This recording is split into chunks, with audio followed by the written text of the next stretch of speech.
নমস্কার বন্ধুরা, সুতৃষ্ণাস ফ্যামিলি কিচেনে আপনাদের সবাইকে স্বাগতম। আমার আজকের রেসিপি হলো দুর্দান্ত স্বাদের ইউনিক কুমড়োর টকের রেসিপি। রেসিপিটি যদি ভালো লেগে থাকে তাহলে অবশ্যই একটা লাইক করে দেবেন, একটা ছোট্ট কমেন্ট করে জানাবেন। আর যদি চ্যানেলে নতুন বন্ধু হয়ে থাকেন তাহলে প্লিজ বন্ধুরা চ্যানেলটি সাবস্ক্রাইব করে পাশে থেকে যাবেন। তাহলে চলুন আর বেশি দেরি না করে ঝটপট বানিয়ে ফেলি আজকের এই লোভনীয় ইউনিক কুমড়োর টকের রেসিপি। রেসিপিটি বানানোর জন্য এখানে আমি নিয়ে নিয়েছি কিছুটা পরিমাণ তেঁতুল। এই তেঁতুলটাকে আমি 10 থেকে 15 মিনিটের জন্য জল দিয়ে ভিজিয়ে রাখবো।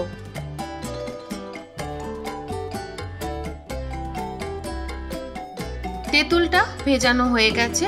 এখানে আমি নিয়ে নিয়েছি 200 গ্রাম গাংমৌরলা মাছ। আপনারা গাংমৌরলা মাছের বদলে পুঁটি মাছ বা মৌরলা মাছও নিতে পারেন। মাছটা খুব সুন্দর মতো পরিষ্কার করে কেটে ধুয়ে নিয়েছিলাম। এবার পরিমাণ মতো নুন আর হলুদ দিয়ে মেখে নিচ্ছি।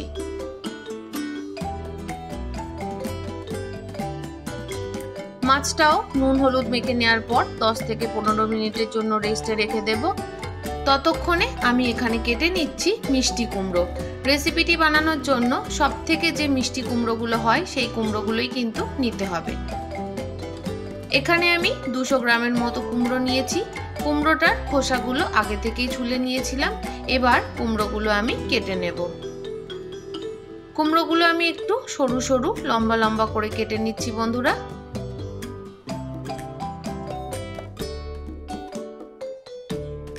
বন্ধুরা, আপনারা তো অনেকেই অনেক ধরনের টকের রেসিপি বানিয়েছেন, তবে বন্ধুরা মিষ্টি কুমড়োর এই রেসিপিটি একদম কিন্তু ইউনিক। রেসিপিটি বানানোর জন্য এখানে আমি নিয়ে নিলাম সাদা তেল। সাদা তেলটা খুব ভালো মতো করে গরম করে নিচ্ছি। আপনারা চাইলে কিন্তু এই রেসিপিটি সর্ষের তেল দিয়েও বানাতে পারেন। কড়াইয়ের চারপাশে খুব ভালো মতো করে তেলটা আমি লাগিয়ে নিয়ে কড়াইটা খুব ভালো মতো করে গরম করে নেব। কড়াইটা খুব ভালো মতো করে গরম হয়ে গেছে। এবার আমি অল্প অল্প করে মাছ ভেজে নেব।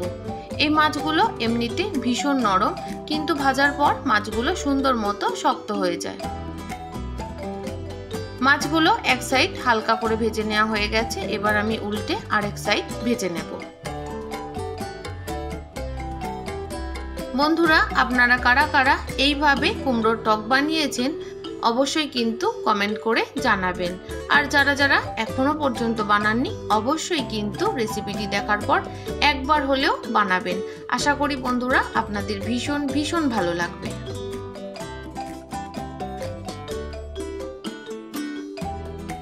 মাছগুলো খুব বেশি লাল লাল করে ভাজবো না, দুই সাইড হালকা হালকা লাল হবে এমন করেই মাছগুলো আমি ভেজে নেব। গ্যাসের ফ্লেমটা লোতে রেখে মাছগুলো ভাজা হতে থাক। ততক্ষণে আমি যে তেঁতুলটা ভিজিয়ে রেখেছিলাম সেই তেঁতুলের পাল্পটা বের করে নিচ্ছি।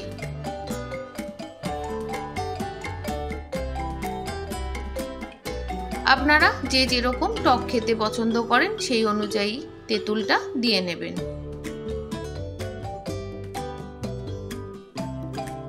তেঁতুলের পাল্পটা আমার বের করে নেওয়া হয়ে গেছে। এবার যে মাছটা আমি ভাজা বসিয়েছিলাম মাছটাও প্রায় ভাজা হয়ে গেছে। মাছগুলো আমি তেল থেকে ছেঁকে তুলে নিচ্ছি।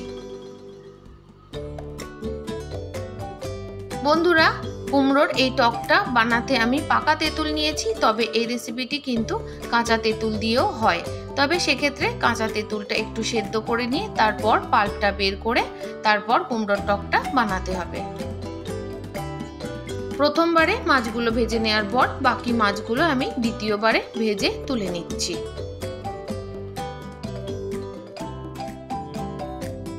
সমস্ত মাছগুলো ভেজে নেওয়া হয়ে গেছে। এবার আমি ভেজে নিচ্ছি কিছুটা বড়ি। এখানে আমি হলুদ বড়ি নিয়েছি। বড়িগুলো এবার আমি একটু লাল লাল করে ভেজে নেব। এখন আর শেষ পাতে নয়, এই রেসিপি দিয়েই কিন্তু পুরো ভাতটা খাওয়া হয়ে যাবে। দুর্দান্ত স্বাদের এই কুমড়োর টকের রেসিপি। বড়িগুলো সুন্দর মতো ভেজে নেওয়া হয়ে গেছে। এবার বড়িগুলো আমি তুলে নিচ্ছি।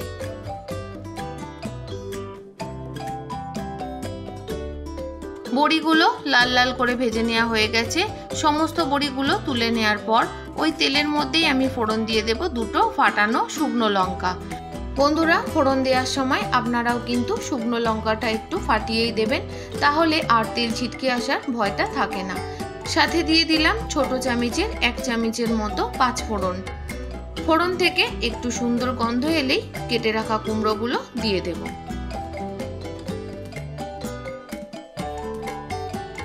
এবার কুমড়োগুলোকে আমি একটু লাল লাল করে ভেজে নেব। যে সকল বন্ধুরা প্রত্যেক দিন আমার ভিডিওর সাথে সম্পূর্ণভাবে জুড়ে থাকেন তাদের সবাইকে জানাই অনেক অনেক শুভেচ্ছা, অনেক ভালোবাসা। আর যে সকল বন্ধুরা আজ আমার চ্যানেলে প্রথম এসেছেন, প্লিজ বন্ধুরা রেসিপিটি ভালো লাগলে অবশ্যই কিন্তু সাবস্ক্রাইব করে পাশে থেকে যাবেন। কুমড়োগুলো সুন্দর মতো ভেজে নেওয়ার পর তেঁতুলের যে পাল্পটা আমি বানিয়ে রেখেছিলাম সেটা দিয়ে দিলাম। সাথে আমি যে পরিমাণ টক বানাতে চাই সেই পরিমাণে জলটাও দিয়ে দিলাম। এবার আমি দিয়ে দিলাম পরিমাণ মতো হলুদ আর স্বাদ মতো নুন। আপনারা যে যেরকম ঝোল রাখতে পছন্দ করবেন সেই অনুযায়ী কিন্তু জলটা দিয়ে নেবেন। এবার সমস্ত কিছু খুব ভালো মতো করে নাড়াচাড়া করে দিয়ে ঢাকা দিয়ে দেব কুমড়োগুলো সেদ্ধ হয়ে আসা পর্যন্ত। গ্যাসের ফ্লেমটা কিন্তু কমিয়ে দিয়েই কুমড়োগুলো আমি সেদ্ধ করে নিয়েছি। মোটামুটি 5 মিনিট ঢেকে রাখার পর আপনাদের ঢাকনা খুলে দেখাচ্ছি। দেখুন কুমড়োগুলো সেদ্ধ তো হয়েই গেছে, সাথে ঝোলটা অনেকটা পরিমাণেই কমে গেছে। তবে আমি আর একটু ঝোল রাখবো, তার জন্য আমি আর অল্প পরিমাণ জল দিয়ে দেব। এবার গ্যাসের ফ্লেমটা বাড়িয়ে দিয়ে আমি ফুটে আসা পর্যন্ত অপেক্ষা করব।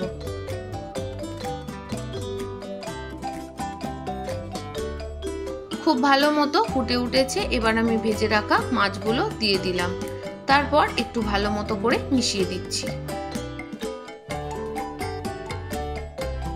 একটু সাবধানে নাড়াচাড়া করে নিতে হবে যাতে মাছগুলো ভেঙে না যায়। 1 মিনিট ফুটিয়ে নেওয়ার পর এখানে আমি দিয়ে দিচ্ছি পরিমাণ মতো চিনি। আমি এখানে হাফ কাপ চিনি দিয়েছি। আপনারা যে যতটা পরিমাণ চিনি দিতে পছন্দ করবেন সেই অনুযায়ী চিনি দেবেন। আর যারা চিনি খেতে পছন্দ করবেন না তারা চিনি দেবেন না, পুরোপুরি চিনিটা স্কিপ করে যাবেন, তাতেও কিন্তু এই টকটা ভীষণ ভালো লাগবে। এবার আবারও একটু মিশিয়ে দিয়ে আবারও 1 মিনিটের মতো ফুটিয়ে নেব। চিনিটা দিয়ে খুব ভালো মতো ফুটে যাওয়ার পর শেষে আমি দিয়ে দিলাম ভেজে রাখা বড়ি। আপনারাও কিন্তু বড়িটা শেষে দেওয়ার চেষ্টা করবেন, তাহলে বড়িটা ঝোলের মধ্যে ফুটে আর ভেঙে যাবে না। দেখলেন তো বন্ধুরা কত সুন্দর মতো কুমড়োটা সেদ্ধ হয়ে গেছে। বড়িটা দেওয়ার পর 2 মিনিটের মতো ফুটিয়ে নিলেই তৈরি দুর্দান্ত স্বাদের ছোট মাছ আর বড়ি দিয়ে কুমড়োর টক। আমার সাথে এতক্ষণ ধৈর্য ধরে থাকার জন্য আপনাদের সবাইকে অসংখ্য অসংখ্য ধন্যবাদ। আপনারা সবাই ভালো থাকবেন, সুস্থ থাকবেন। রেসিপিটি ভালো লাগলে অবশ্যই একটা লাইক করে দেবেন। তাহলে বন্ধুরা কাল আবারও একটা নতুন রেসিপির সাথে চলে আসছি।